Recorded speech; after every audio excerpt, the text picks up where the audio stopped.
Clip number 792۔ اس clip میں آپ قرآن پاک کی سورہ مریم کی آیت نمبر 69 سے 71 تک کی تلاوت، ترجمہ اور تفسیر قرآن صراط الجنان سماعت فرمائیں گے۔ بسم اللہ الرحمن الرحیم۔ ترجمہ، اللہ کے نام سے شروع جو نہایت مہربان رحمت والا ہے۔ ثم لننزعن من كل شيعة أيهم أشد على الرحمن عتيا ثم لنحن أعلم بالذين هم أولى بها صليا۔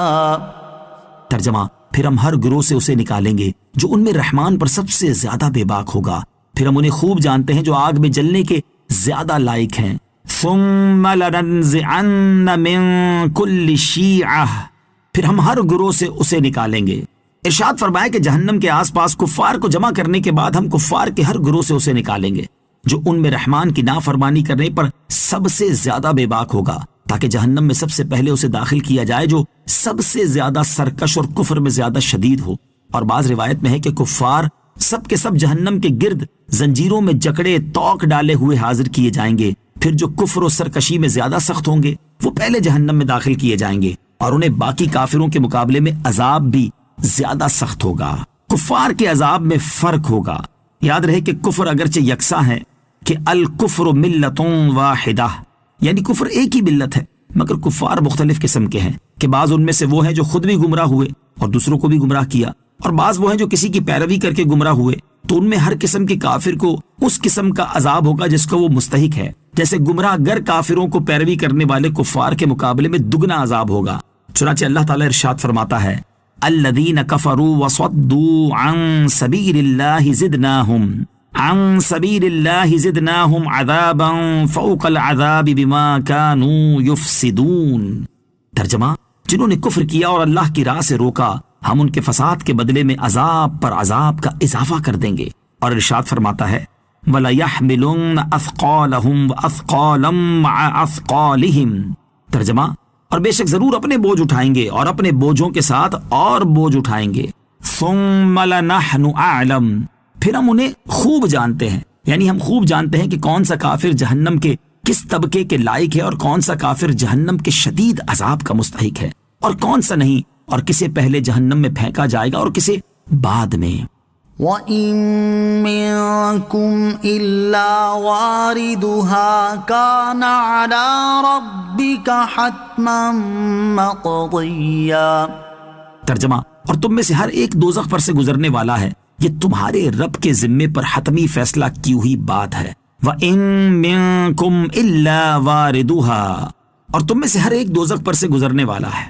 اس آیت سے متعلق مفسرین کے مختلف اقوال ہیں، ان میں سے 3 قول سماعت کیجیے۔ نمبر 1، اس آیت میں کافروں سے خطاب ہے اور جہنم پر وارد ہونے سے مراد جہنم میں داخل ہونا ہے۔ نمبر 2، اس میں خطاب تمام لوگوں سے ہے اور جہنم پر وارد ہونے سے مراد جہنم میں داخل ہونا ہے۔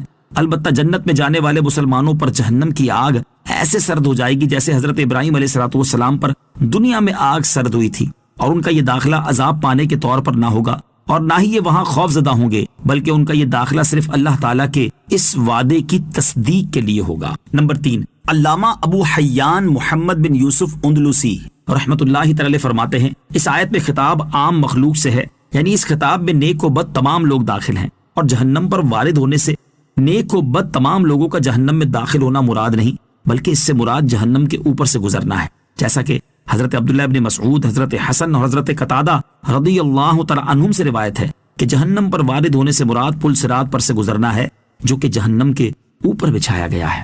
کان علی ربک حتما مقضیا، یہ تمہارے رب کے ذمے پر حتمی فیصلہ کی ہوئی بات ہے، یعنی جہنم پر وارد ہونا اللہ تعالیٰ کا وہ حتمی فیصلہ ہے جو اس نے اپنے تمام بندوں پر لازم کیا ہے۔ پل صراط سے متعلق چند اہم باتیں۔ اس آیت کی تفسیر میں پل صراط سے گزرنے کا بھی ذکر ہوا، اس مناسبت سے یہاں پل صراط سے متعلق چند اہم باتیں ملاحظہ ہوں۔ چنانچہ صدر الشریعہ مفتی امجد علی اعظمی رحمۃ اللہ تعالی فرماتے ہیں، صراط حق ہے، یہ ایک پل ہے کہ پشتے جہنم پر نصب کیا جائے گا، بال سے زیادہ باریک اور تلوار سے زیادہ تیز ہوگا۔ جنت میں جانے کا یہی راستہ ہے۔ سب سے پہلے نبی پاک علیہ الصلوۃ والسلام گزر فرمائیں گے، پھر اور انبیاء و مرسلین، پھر یہ امت، پھر اور امتیں گزریں گی، اور حسب اختلاف اعمال پل صراط پر لوگ مختلف طرح سے گزریں گے. بعض تو ایسے تیزی کے ساتھ گزریں گے جیسے بجلی کا کوندا ابھی چمکا اور ابھی غائب ہو گیا، اور بعض تیز ہوا کی طرح، کوئی ایسے جیسے پرند اڑتا ہے، اور بعض جیسے گھوڑا دوڑتا ہے، اور بعض جیسے آدمی دوڑتا ہے، یہاں تک کہ بعض شخص سرین پر گھسٹتے ہوئے، اور کوئی چیونٹی کی چال جائے گا. اور پل صراط کے دونوں جانب بڑے بڑے آنکڑے، اللہ عز و جل ہی جانے کہ وہ کتنے بڑے ہوں گے، لٹکتے ہوں گے. جس شخص کے بارے میں حکم ہوگا اسے پکڑ لیں گے، مگر بعض تو زخمی ہو کر نجات پا جائیں گے اور بعض کو جہنم میں گرا دیں گے. اور یہ ہلاک ہوا.